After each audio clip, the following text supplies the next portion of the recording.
Ibu. Iya, waalaikumsalam. Baik, sehat. Ke sana, saya Iya. kira Ibu kantornya di sebelah sana. Kemana?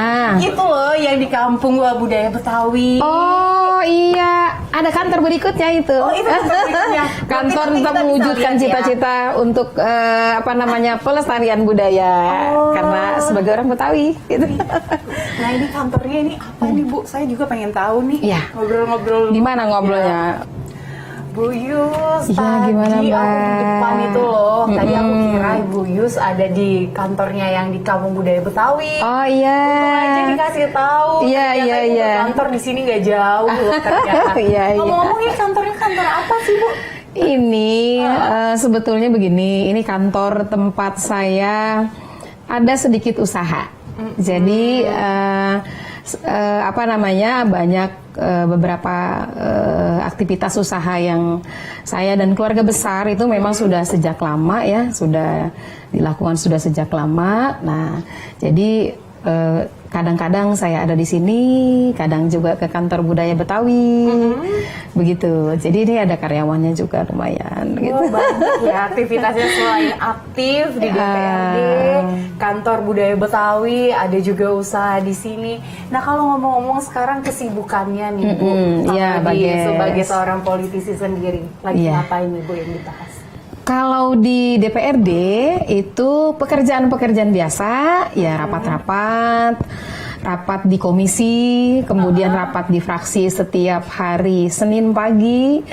Setelah itu rapat di komisi, kemudian ada rapat di komisi itu ada di Badan Anggaran, ada di Bapemperda. Begitu. Selebihnya ya kunjungan ke masyarakat. Jadi kunjungan langsung ke masyarakat, kita di anggota Dewan melihat langsung proses-proses pengerjaan, proses pembangunan. Seperti sekarang, baru kemarin saya bertemu dengan teman-teman dari SDA dan Bina Marga. Sudah sejauh mana sih proses pekerjaan pemasangan trotoar, kemudian kastin jalan, pengerukan saluran, itu memang kita harus turun langsung tuh. Di samping berkunjung ke kantor mereka, tapi juga turun langsung ke lapangan. Ya begitu deh, kerjaan-kerjaan biasa saja gitu. Iya. Dan Ibu ini sini kan sebenarnya udah periode yang ketiga ya. Iya, Mbak Ges, betul. Mau bergeser ke DPR nih Bu. Oh, kalau bergeser dan tidak itu terserah partai saja. Ditaruh dimanapun, diletakkan dimanapun, diberi amanah dimanapun, kami ikut saja karena kami adalah amanah dari masyarakat dan berkhidmat untuk masyarakat. Di DPRD tidak apa-apa, di DPR RI ya alhamdulillah, di DPD alhamdulillah. Yang penting bagaimana berkhidmat melayani masyarakat, itu saja. Menjadi seorang politisi sudah ada di 3 periode. Iya, iya. Apa yang bisa diceritakan sih Bu sebagai seorang politisi selama ini? Ya, Pengalamannya? ada haru biru, kadang ada rasa bahagia, kadang ada sedih ya. Jadi banyak hal, tantangannya juga banyak, bahagianya juga banyak. Berbahagia ketika apa yang ada di cita-cita kita, apa yang kita perjuangkan sampai kepada masyarakat. Keinginan-keinginan kami, keinginan-keinginan untuk umat, untuk masyarakat bisa direalisasikan. Kemudian yang tidak bahagia, yang menjadi sedih manakala kita ingin berbuat banyak tetapi punya keterbatasan. Anggaran DKI Jakarta walaupun terlihat banyak, tapi kalau dipilah-pilah kan juga tidak banyak juga gitu. Bagaimana anggaran kesehatan, bagaimana kami sendiri bagaimana mengadvokasi kesehatan, advokasi pendidikan. Jadi hal-hal yang kadang-kadang membuat masyarakat sedih, kami juga pasti ikut sedih gitu. Jadi banyak hal, perjuangan-perjuangan apa yang harus terus dilakukan supaya kami ini tidak lelah terus berjuang berbuat buat masyarakat gitu. Nah, menjadi seorang politisi itu sebenarnya keinginan sendiri atau ada dorongan dari keluarga atau seperti apa sih Bu akhirnya Ibu mau terjun nih? Ya, pertama memang almarhum ayahanda pernah menjadi anggota Dewan pada masanya.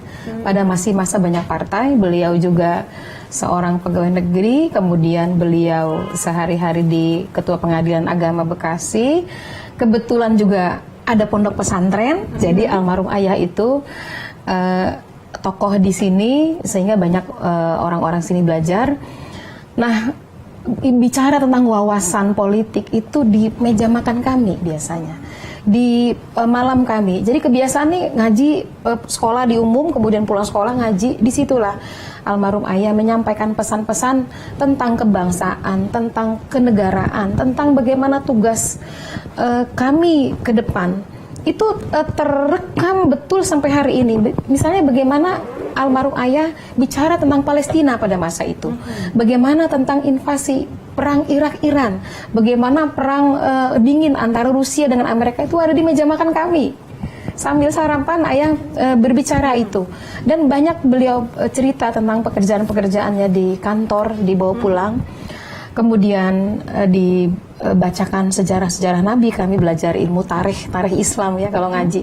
Jadi sejarah Nabi, sejarah para sahabat, bagaimana diplomasi Rasulullah, bagaimana Rasulullah ternyata misalnya seorang diplomat yang handal, diplomasi yang handal gitu. Itu sampai ke rumah kami dalam kondisi yang nyantai gitu. Jadi nggak membicarakan itu dengan serius gitu. Majalah-majalah yang dijejali kecil pun ayah itu pintar bahasa Arab, bahasa Inggris, bahasa Belanda. Jadi terbiasa membaca koran-koran berbahasa Inggris sehingga kami diminta membacakan gitu.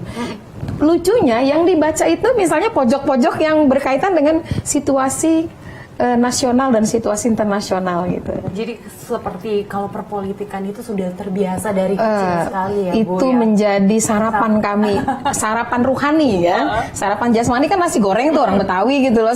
Secara orang Betawi pokoknya kalau pagi itu nasi goreng. Nasi goreng, sepiring nasi goreng sama teh manis. Kita bilangnya teh sahi. Tehnya cukup kental, dikasih gula, udah nikmat betul makannya nasi goreng. Sarapannya bagaimana kondisi Palestina dengan Israel gitu. Menu-menu itu yang ada di setiap pagi. Dan malam hari kita kalau jam 9 malam ngajinya berhenti, semua anak-anak nonton dulu Dunia Dalam Berita gitu ya. Disitulah diskusi-diskusi dikuatkan kembali gitu. Bacanya sudah majalah-majalah ilmiah pada masa itu. Kami terbiasa membaca ya majalah-majalah ilmiah pada masanya gitu. Luar biasa. Mungkin orang lain sarapan obrolannya ringan-ringan. Iya. Justru seperti masalah politika nasional, mancanegara. Jadi itu akhirnya terbawa sampai saya kadang-kadang siapalah saya? Kenapa juga saya harus berpikir tentang negara, tentang bangsa? Kan bukan saya gitu. Saya cuma seorang guru. Ayah menginginkan ke saya, kamu jadi guru ya.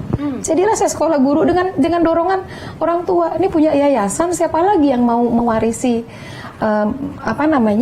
tongkat etafinya? Udah kamu sekolahnya guru aja gitu. Saya tidak sekolah politik. Ilmu-ilmu itu saya dapat dari cerita-cerita almarhum ayah. Dan keseharian literasi bahan-bahan bacaan saya. Menarik nih. Jadi sebenarnya Ibu Yus itu awalnya untuk sekolah guru. Sekolah guru. Saya sempat jadi kepala sekolah. Ceritanya seperti apa sih, Bu? Mbak, ketika saya jadi kepala sekolah, banyak sekali hal-hal yang membuat kita terpacu untuk gimana menghadapi anak-anak sekolah kami bukan sekolah orang-orang berpunya, sekolah masyarakat, sekolah rakyat. Yang almarhum ayah pesankan untuk masyarakat. Itu pun bagaimana melihat misalnya orang-orang yang dalam ketidakpunyaannya masih semangat sekolah. Kemudian saya merasa ada ketidakadilan gitu ya. Kok saya masih bisa sekolah, masih bisa les, masih segala. Teman saya yang tidak berpunya sekolah saja susah, baju seragam saja susah. Saya cuma berpikir gimana caranya. Diskusi sama ayah. Sehingga mungkin qadarullah ya. Masuk ke partai politik tidak direncanakan. Tapi mungkin itu Tuhan memberikan saya jalan begitu sampai ke sana gitu. Itu yang bisa dikatakan takdir, dan Ibu juga berangkat dari keresahan melihat kondisi di sekitar seperti ada ketimpangan untuk mendapatkan pendidikan gitu ya. Betul.